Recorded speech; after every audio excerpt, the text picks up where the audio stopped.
خوش نصیب تو وہ ہیں جو 5 گانا نماز ادا کرنے کے بعد تہجد بھی قضا نہیں ہونے دیتے، سجدوں سے اللہ کے حضور حاضری پیش کرتے ہیں۔ سب سے زیادہ بندہ اللہ کے اس وقت قریب ہوتا ہے جب سجدے میں سر رکھا ہوا ہوتا ہے۔ انسان کے اشرف اعضاء اس کے سر میں ہیں، بولنے کی قوت زبان سر میں، دیکھنے کی قوت آنکھیں سر میں، سونگنے کی قوت ناک سر میں، چکھنے کی قوت زبان سر میں، سننے کی قوت کان سر میں، سوچنے کی قوت دماغ سر میں، اور سر مالک کے در پہ۔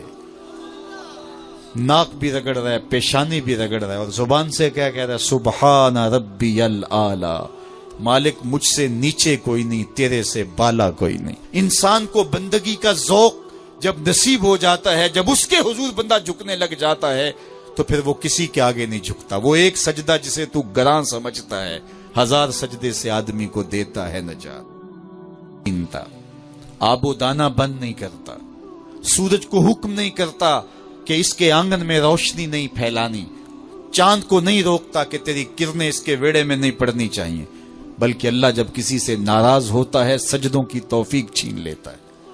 سجدوں کی توفیق چھن گئی تو پھر سمجھو اللہ ناراض ہے، اللہ راضی نہیں ہے۔ اور اگر سجدوں کی توفیق نصیب ہو جائے، کسی نے واصف علی واصف مرحوم سے پوچھا تھا کہ کیسے ہمیں پتا چلے گا کہ ہماری نماز قبول ہو گئی ہے، تو انہوں نے کہا تھا ایک نماز کے بعد دوسری عطا ہو جائے تو سمجھ لو پہلی قبول ہو گئی ہے۔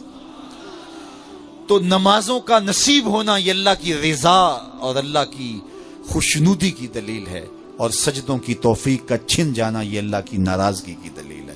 میں اور آپ دیکھیں کہ ہم کہاں کھڑے ہیں۔ دیکھیے دولت تو کفار کو بھی ملتی ہے، اللہ دولت اسے بھی دیتا ہے جس سے راضی ہے، اسے بھی دیتا ہے جس سے نہیں راضی، لیکن سجدوں کی توفیق اسے ہی دیتا ہے جس پہ وہ راضی ہے۔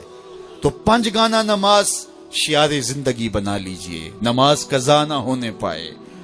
قیامت کے دن بے نمازی اس صف میں کھڑا ہوگا جس صف میں نمرود کھڑا ہوگا، جس صف میں حامان کھڑا ہوگا، قارون کھڑا ہوگا، شداد کھڑا ہوگا۔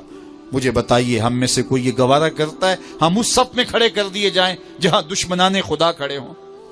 آج کوئی نماز پڑھے یا نہ پڑھے، حشر کے دن حکم ہوگا کہ اللہ کے حضور سجدہ کرو، ہر کوئی سجدہ کرنا چاہے گا، جو نہیں پڑھتا وہ بھی کرنا چاہے گا، لیکن بے نمازی کی کمر اکڑ جائے گی، وہ آرزو رکھنے کے باوجود سجدہ نہیں کر پائے گا۔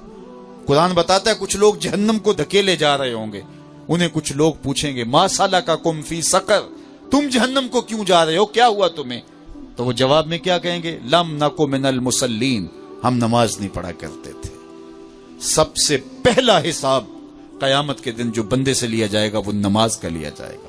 پہلا سوال بندے سے یہ ہوگا، یار چڑیاں بھی رب کی تسبیح بولیں اور اشرف المخلوقات سویا رہے؟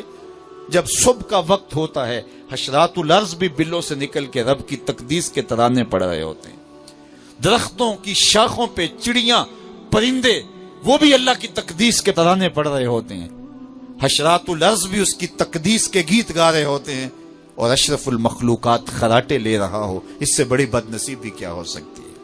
آئیے 5 گانا نماز شعار زندگی بنا لے۔ اس مجلس میں اگر کوئی بے نمازی ہے تو آج عزم مصمم کر کے یہاں سے لوٹے کہ آج کے بعد نماز نہیں چھوڑوں گا، اور اگر آپ 5 گانا نماز کی عادت رکھتے ہیں تو آپ کو مبارک ہو، لیکن یہ عزم کر کے جائیے اپنے گھروں میں، اپنے اعزاء و اقرباء اور اپنے دوستوں میں اس زور سے تلقین اور تاکید کریں گے نماز کی کہ وہ پکے نمازی بن جائیں گے۔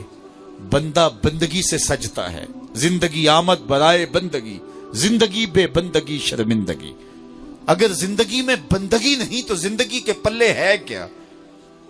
علماء نے لکھا ہے کہ یہ سارے درخت حالت قیام میں ہیں، چوپائے حالت رکوع میں ہیں، مینڈک تشہد میں ہیں، اور حشرات الارض سجدے میں ہیں، اور انسان اشرف المخلوقات ہے۔ اس کی عبادت میں درختوں کا قیام بھی رکھا گیا، اور رکوع بھی رکھے گئے، اور سجدے بھی رکھے گئے، اور قعدے بھی رکھے گئے، اس لیے تاکہ اس کی عبادت تمام مخلوقات کی عبادات کی جامع بن جائے۔